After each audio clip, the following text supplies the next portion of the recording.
السلام عليكم ورحمة الله تعالى وبركاته. دائما في أجواء رمضان والشهر الفضيل في الإقامات الجامعية، ودائما مع مصلحة النشاطات الثقافية والرياضية ومع الأسئلة بالإقامة. وهذا العام اخترنا لكم نموذج جديد وهو سؤال ومعلومة.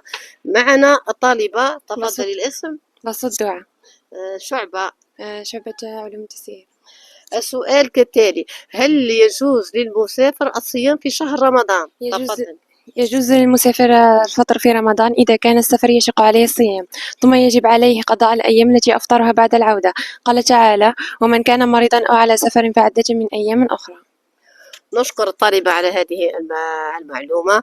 وفي نهاية هذه السؤال نقدم للطالبة هذه الجائزة البسيطة لتشجيع الطالبات على المشاركة في هذه النشاطات داخل الإقامة الجامعية، وكي يشعرن الطالبات بالجو والدفء العائلة الذي افتقدوها وهم في الإقامة الجامعية. تفضلي. شكرا. وشكرا، إلى اللقاء في حلقة قادمة إن شاء الله.